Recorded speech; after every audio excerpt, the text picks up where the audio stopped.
Man, what's going on YouTube, man? I seen this shit on my home page, man. I'm interested in this shit. When Big U in the '60s tried to force Monster Kody to check in. If I'm not mistaken, ain't when Monster Kody from A-Tray? I don't know. And as I'm walking up to church, I swear to God, it's about 50 hooves walking down the street. And Monster, they already right there. And all I could do was sit down on the little wall. And I'm hoping that they don't see me, that they don't recognize who I am. The rolling 60s in the A-Tray. Yeah, he is A-Tray. I ain't gonna lie. For what I was seeing, doing like research and shit when I was younger and shit, they said that nigga Monster Kody was evil, like overly evil. Like they said the nigga like chopped somebody's ligaments apart or some shit. I was something like that. I don't know. Mortal enemies.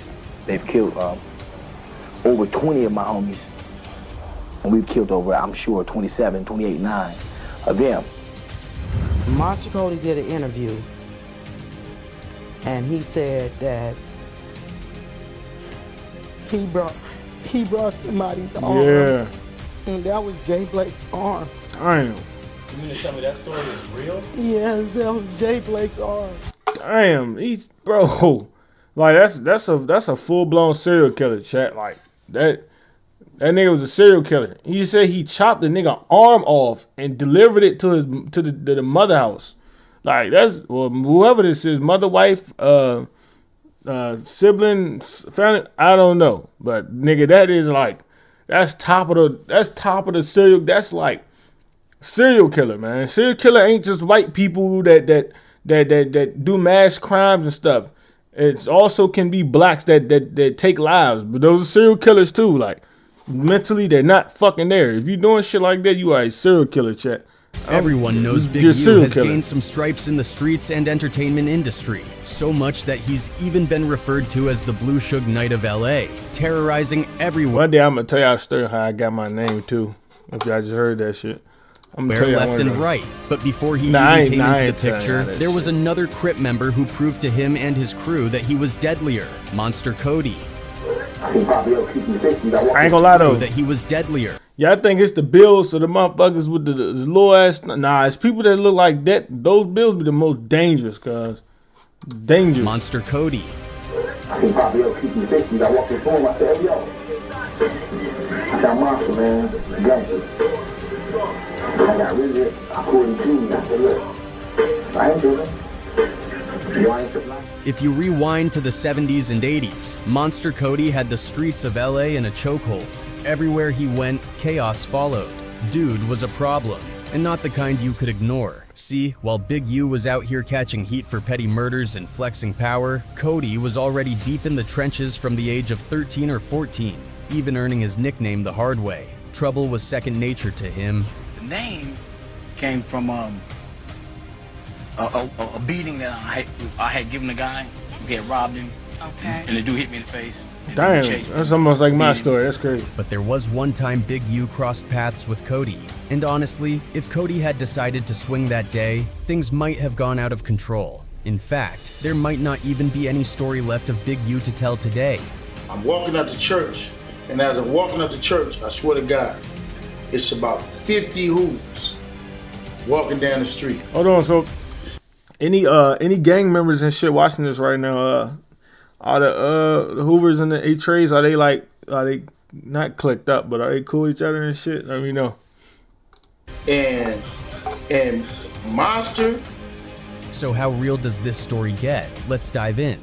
Throwing it back to the 70s, Monster Kody wasn't just a name that comes out of your mouth without a tremble. Even Big U knew this himself. That was how notorious this guy was back then. At an early age, this guy ran the streets like they were his playground. He did things boys his age couldn't, even though he didn't get away with most of them. However, just one decision turned his life around, taking it from bad to worse. Kody was put on with the 8-Tray gangster Crips. This was influenced mostly through his connection with a Tray gangster named Trey Ball. At first, he didn't even have a hood name, and since another set already had someone named Kody, his homies weren't trying to let that ride. But that changed later when he earned his own identity the hard way. I joined the 8-Tray gangsters when I was 11 years old. Damn. For the first year, I was just Look at that, man. That nigga was 11 years old, chat. 11. Fucking 11, man. Look at 11. What the fuck was we doing? Nigga, I ain't gonna lie, I was just bringing shit to Nas to school and fighting in the fucking YMCA. Other than this one. Never mind. A wannabe. And I found out early on that it's the most courageous acts of violence, the things that no one else do, that will get you a reputation. On June 15th, 1975, Kody officially got initiated into the 8 The Trays. 70s. That night, he and 4 other 8 Trays slid into Brim territory to handle some business. According to Kody himself, that's the night he caught his first body. And from that point on, he was locked in, full-time into life. By 1977, he picked up the name Monster after he beat a man so badly, stomping him for 20 minutes and leaving him in a coma, that the cops said whoever did that had to be a monster. The name stuck, and that's what everyone called him from then on. Stomped the man. He was like maybe 30 at that time. I was like 14, 13 or something like that. And I stomped the guy for a long time. I think like 15, 20 minutes. The police came, and they were telling everybody at the scene that whoever did this was a monster. And the crazy thing is, he probably like changed the nigga whole face. But you know, 13, 14, you ain't really that big, so you know that shit was just like. But if it was older, like 17, 18, oh yeah, that nigga would have been dead off that shit. Monster. And then that just rippled through the crowd. And when I came back around later that night, they were saying that the police were calling you a monster, man. They were calling you a monster, man. And I was like, well, that's what I am. Between 1977 and 1979, Monster Kody was in and out of juvenile hall for shootings and assaults. The longest stretch he did during that time was 9 months. When he got out, the streets had already started to shift. The 8 Trays, who used to be tight with the Rollin' 60s Crip, I never knew that Chef G had was already 8 Tray. started to shift. That's crazy. The 8 Trays. Damn, I ain't know Sleepy was 8 Tray too. What the fuck? I ain't never knew that Chef and Sleepy was 8 Tray. But it's so weird because it's niggas up there that's locked in with Baltimore too. I got a lot of homies that's 8 Tray. Oh, Baltimore, that's crazy, bro. I don't think I know nobody else right here. I don't think so. Who used to be tight with the Rollin' 60s Crips, fell out after a fistfight turned into gunplay. I got people that shit Things too, hit a point of no return when a new 8 Tray recruit took out Tyrone, the younger brother of Big Rick, a respected Rollin' 60s member. That move shifted the whole dynamic in the streets. Hoods that were once cool had to pick sides, and old friendships turned into deadly beefs. That infamous night, infamous day that happened, that was March 3rd. That was March 3rd, 1979. Who got killed?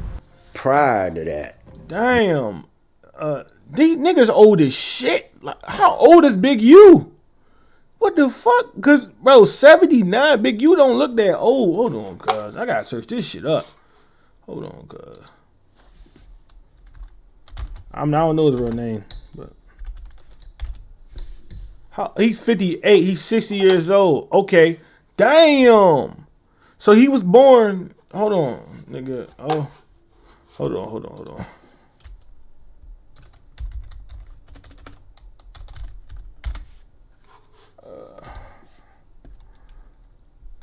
If you are 58, what if you were born? If you are 58, wait. Yeah, what?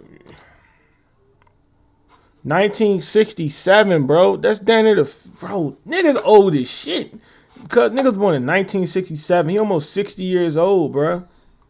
Damn, chat. Nigga old as shit. So he was around during the prime gangbanging years then. He's 60. Damn. Nah, no, you know what would have been crazy? What if he got indicted when he turned 60, fool? Damn. And you know, if you see what I'm trying to say. Damn, Big U. Big Rick brother got killed in March 7th. We had a relationship with him. Then they got into a fight. A guy from 9-0 Gangster or whatever, he ended up shooting Big Rick brother, which is Tyrone. Monster was all in. The war with the 60s kicked off heavy, and he was already going at it with their blood rivals too. Sets like the Brims and the Inglewood families. Oh yeah. with their blood rivals Damn, too. hey, Sets like the they think they slick too. Brims and the They purposely showing people. Rest in peace to dude right here. Damn, they Inglewood families. whoever behind this account purposely showing pictures like this, bro. The rolling 60s and the 8 trays have been They more know what they than doing. They've killed over 20 of my homies. And we've killed over, I'm sure, 27, 28, 9 of them.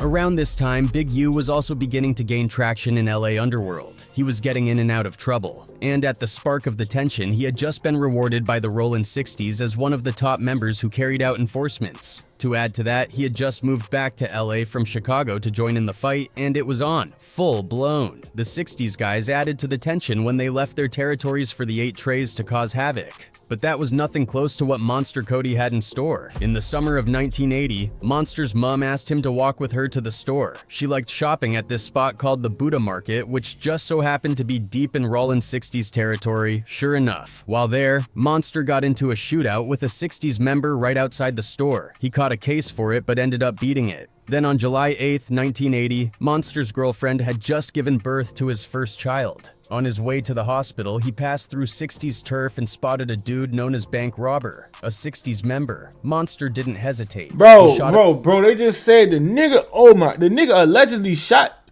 he allegedly shot somebody going while his baby was being born. These niggas, these old head niggas crazy. Hell multiple times. Rest in peace to Cuz, but damn. And drove off. Damn. By this point, Monster said the war had already claimed lives. 8 trays had lost about 5 people, and the Rollin' 60s had lost around 8. Things had gotten way past just fights and shootouts. This was full-blown war. I have 6 nephews from my sisters. That look like GD. And 4 of them are gone. They died before they even got 19. Oh no, that's probably Star David, this is right? Antoine. He was actually murdered by a 60. Damn. My son was a 5 deuce Hoover. 5 deuce. Okay. A 60 killed my son. I went to 3 funerals in one day. At one point, the 60s even K-napped an 8-tray. I hope you young niggas watching this shit. Like, this shit don't bring nothing but death, fed time, and you becoming an old nigga talking about what you used to do. You don't want to be none of these, chat. None of this shit you don't want to be. You want to be the nigga who make it out and laugh at people like this. You promise you don't, bro. Fuck that, nigga. Sister and held her for 3 days, doing some truly graphic, messed I know that up shit like, things to yeah, her. you that man. Act alone Fuck sparked no, a man. whole new level of retaliation. Some 8-tray gangsters wanted revenge, and not just on anyone. Damn, they were gunning for high-profile 60s like Petey Whack, Kidder Rock, Mumbles, and even these niggas got jury crows. You know that shit old. They couldn't find them though. So instead, they caught another 60s member and went brutal. Chopped him up and even kept his arms as trophies. Chopped his that body was a up wild, and kept his dark time. arms as trophies. He brought somebody's arm back to a meeting. And that was Jay Blake's arm. You mean to tell me that story is real? Yes, that was Jay Blake. That was a 60s member. Bro, they couldn't find them though.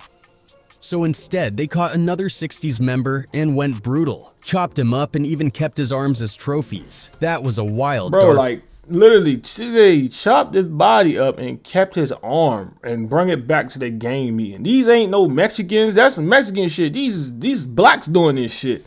Like, full-blown serial killer shit. Like, this shit crazy. He brought somebody's arm back to a meeting. And that was Jay Blake's arm. You mean to tell me that story is real? Yes, that was Jay Blake's arm. By the end of 1980, Monster got set up by 3 women and ambushed by the 60s. He got shot multiple times but survived. Just 2 days after getting out the hospital, police picked him up for 6 different shootings. He went back to jail to fight the charges and again beat the cases. By 1981, bodies were still dropping left and again, where it's like, beat the cases. Cause the thing is, fool, you know, the nigga had so much power. It's like, dang, you gotta think these police officers, these judges, they gotta go home. They gotta go home at the end of the day. So it's like, yeah, they gotta go home. They don't want to die. By 1981, bodies were still dropping left and right between the 8 trays. That's what's his name? Treyway? Yeah. And the 60s, Monster was still in the thick of it. Now, for Big U, everyone already knows that the bro was affiliated with the Rollin' 60s. Yeah. In fact, he is one of the solid standing members like of that pit gang, bull. running things back then, and even now. I think During I'm the built like times that. when I don't Kody know. was making the streets hot, he had crossed paths with Big U, and let's just say things could have gone sideways pretty quickly. I'm walking out the church, and as I'm walking out the church, I swear to God, it's about 50 Hoovers walking down the street. And Out the church though? and Monster, The story goes that he had just returned from serving and was at his mother's church when he sighted Kody from a distance. Serving? Kody was not just that guy who moved alone. He had an entourage with whom he rolled. On this particular occasion, Big U stated that the moment he sighted Okay, so the eight trait. Hold on, I'm about to search that shit up. I don't really know. I ain't gonna lie, cause I ain't trying to say the wrong thing. Cause I don't know. If my homies watching this shit, I don't know. You know what I'm saying? I don't know. Come on, man. What the fuck?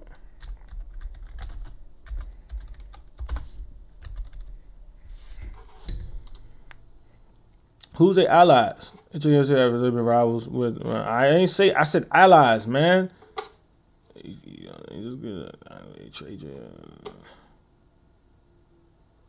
I don't know. See, yeah, they showing shit about the homies and shit. Kody with the amount of guys following him. He hoped they didn't see him, and that was for obvious reasons. they already right there. And all I could do was sit down on a little wall. And I'm hoping that they don't see And mind you, and Big they U, don't recognize who Big U big as shit. Big U like 6'5", 400 pounds. That ain't little. You At can't. that time, things were already at a boiling point between think eight Big U trays 6'5", and the I don't Rollin' know. 60s. And of course, the bodies dropping were unreasonable, so Big U going into hiding was basically survival instinct. Yeah. But here's the fun part. Kody had sighted Big U from a distance. He's 6'5", and he even. That's basically crazy. walked up to him and kept things friendly. Monster walked by. He looked at me. I looked up at me. He looked. He said, "Big U," and I'm like, "Yeah." And he said, "Cuz." The whole situation passed, and of course, it is no walked up to it. But here's the fun part. Kody had sighted Big U from a distance, and he basically walked up to him and kept things friendly. Monster walked by. He looked at me. I looked up at me. He looked. He said, "Big U," and I'm like, "Yeah." And he said, "Cuz."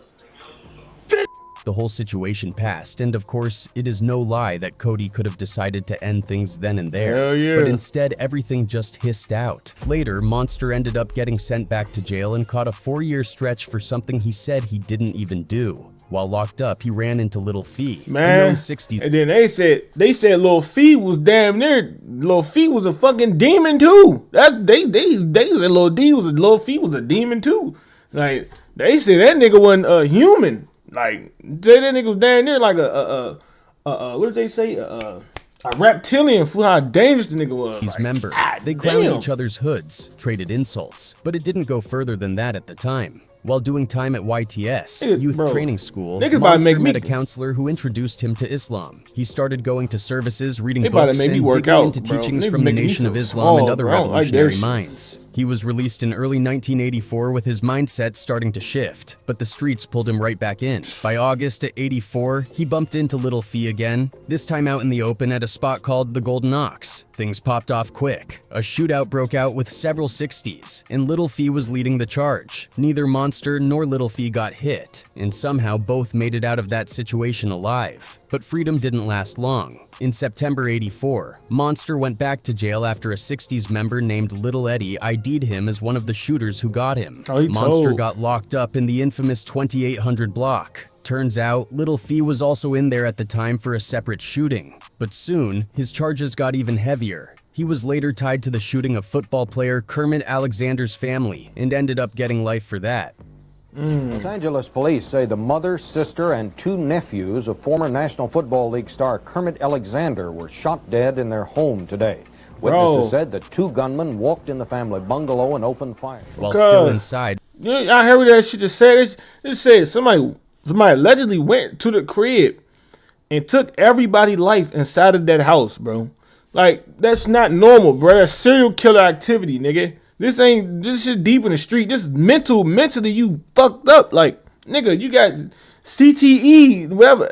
Like, no, like, Monster your brain joined a different. prison-based Crip organization called the Consolidated Crip Organization, CCO. He was brought in by Tony Stacy from Hoover. Somewhere along the line, a member of the Black Gorilla family, BGF, gave him the name Sanyika Shakur, which he eventually made official and legally changed. All right. So I'm guessing the 8 Trays is cool with the Hoovers or some shit, because they both got the same rivals. In 1985, because it's like Avalon, the Avalon Gangster Crip, they cool. While they he was cool in, with the Hoovers too. Started a falling little apart. bit. Internal politics, Hoover leaving the CCO, and rising tension with another Crip group called the Blue Notes turned everything messy. The unity they once had started crumbling fast. Somewhere along the line, Big U caught a case. The story goes, his heavy involvement in the streets during that era, that wild 80s crack era where LA was like a war zone, led him to get locked up on some serious charges tied to gang and street activities. He was sentenced to 23 years, but had a bid for 13 years. By 1988, Monster Kody was beginning to turn things around for himself. He started putting pen to paper, channeling his energy into writing. That same year, he got paroled and was finally out. Trying to walk a different path, he focused more on being a family man and started stepping away from the streets. For a while, he chilled on the gangbanging and crime. But in 1991, he got caught up again. This time for beating a man who was selling dope in his neighborhood without checking in. That landed him another sentence, 7 years behind bars. While doing that time, Monster started connecting with the New African movement and really started digging into his identity and politics. He also made a huge mark with his writing. While still locked up, he dropped the autobiography of an LA gang member, a raw, powerful book that ended up becoming one of the most iconic urban memoirs ever written.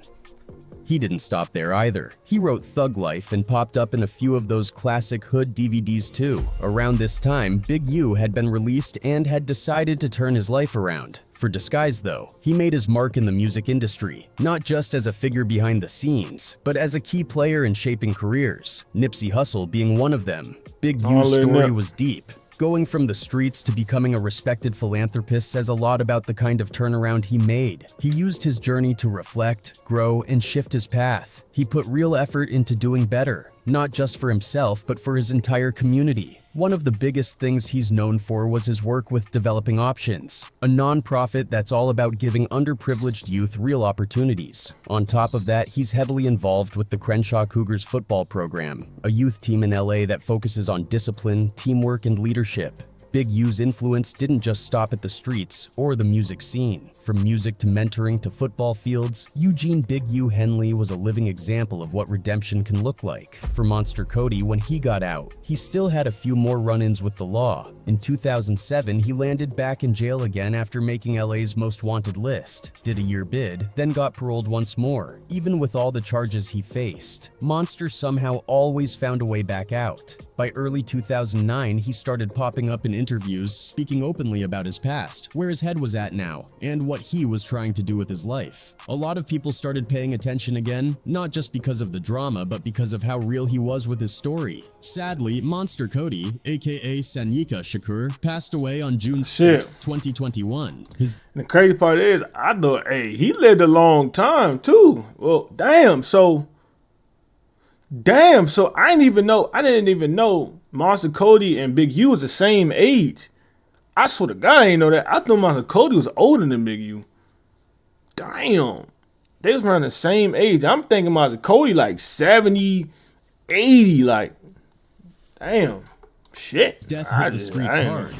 Pour out some liquor for the who ain't here. I miss all my homies and every day I hold back tears. He was respected by a lot of people, and even some of his old rivals showed up at his funeral to pay their respects. For all the chaos he brought, he also left behind a legacy that still echoes through the culture. Now, if you were to ask Big U who Monster Kody really is, he'd probably keep it real and tell you just how notorious the guy was back in the day. They were age mates, both out there in the thick of things, but even Big U knew there were certain lines you just didn't cross with Kody, and he is probably lucky to be alive. Except his being alive only made things worse. Remember I mentioned that whatever Big U was about was all under a disguise? Well, here it is. Despite everything good that all that gang shit, gang, like, nobody want to be in fucking prison for 100 years, gang. Like, that shit now, bro, like, nigga, you getting bagged up quickly. Like, You really doing that shit. Like, nah, that shit ain't worth it, man. Name, especially the work he did helping to launch the career of the late Nipsey Hussle, Big U's story isn't without its dark corners. For a while now, there have been whispers, serious ones. Some folks believe he might have been connected to a few murders, including that of a rapper named Rayshawn Williams, and even controversially, Nipsey himself. And now, the feds have officially stepped in. They just dropped a major indictment, charging over a dozen members and associates of the Rollin' 60s Crips, Big U included, with a long list of serious crimes. We're talking extortion, human trafficking, fraud, and murder. They're painting the picture of a mafia-style setup, and Big U was right in the middle of it. One of the most chilling parts is the case involving Rayshawn Williams. They do say that part of the investigation involves the murder of another young rapper. They told me over the phone that the murder was over, are you ready for this? A diss. Feds say Big U was behind his kidnapping and brutal execution, shot in the face and left out in the Las Vegas desert, all over some supposed disrespect. But this isn't just some random dude. Rayshawn was signed to Big U's own label, Unique Music. They were actively working on a project together, and it was Big U who arranged the whole Vegas setup. Airbnb, travel plans, studio sessions, the works. The idea was simple. Record one track a day and build out something special. But once Rayshawn landed in Vegas on January 19th, things started going left. He missed a couple studio sessions but promised to double down the next day. That same night, he hit the booth and laid down a diss track, one the cops later found. They think it was aimed straight at Big U. Want the dough, but what I'm worried about doing all that talking, he just want the clout, so I'ma pull up to his crib. Word is that track made its way back to Big U. Between that and the missed sessions, tensions flared. Just a few days later, on January 23rd, Big U and a guy named Sylvester allegedly drove out to Vegas from LA. They got there around 2 a.m. on the 24th. Later that night, Big U pulls up to the Airbnb and confronts Rayshawn about skipping the studio. Rayshawn tells him he didn't have a ride. One of his boys was there too and overheard the convo. Then around 9 p.m., Big U shows up at the studio. Rayshawn rolls through at 11, records till about midnight. Big U dips at 12:37 a.m. in a gray sedan. And here's where things get murky. That gray sedan Big U and his guy drove out and pretty much vanished into thin air. Big U's phone went dark just before 1 a.m. with the last ping showing him right near the studio. Then at exactly 1:13 a.m., surveillance caught that same car pulling up to the Airbnb. Rayshawn walks out, suitcase in hand, tosses it in the trunk, hops in, and just like that, he was gone. Nobody saw him alive after that moment. Here'd been long-standing tension between Nipsey Hussle and Big U, with some believing it played a role in Nipsey's death. Back in 2011, things nearly exploded during an argument behind a Shell station in Hyde Park. Black Sam even fired a warning shot, LAPD showed up, and chaos broke out. That moment made it clear this wasn't just a minor beef. Add in label drama and money issues, and things got worse. Nipsey eventually dropped a diss track, ending any hope of peace. Rumors followed, stories of Big U keeping pressure on him even during DJ Khaled's visit. There was a lot of big politics getting into it with certain people. You know, Hussle had DJ Khaled in the hood, and Hussle frontline that. Then Nipsey was killed by Eric Holder, a known Rollin' 60s member, sparking whispers that Big U might have had a deeper hand in it. Nothing's ever been proven, but the speculation never stopped. Despite the recent happenings with Big U and the Rollin' 60s, one thing is clear, they could not have matched half of Monster Kody's infamy. And even to now, he is still remembered as one of the most notorious gangsters that ever happened to the game. Nigga, I remember being young as shit hearing about that nigga, bro. That's crazy. Hey, man, let me know what y'all want me to react to next, man. I'm gone.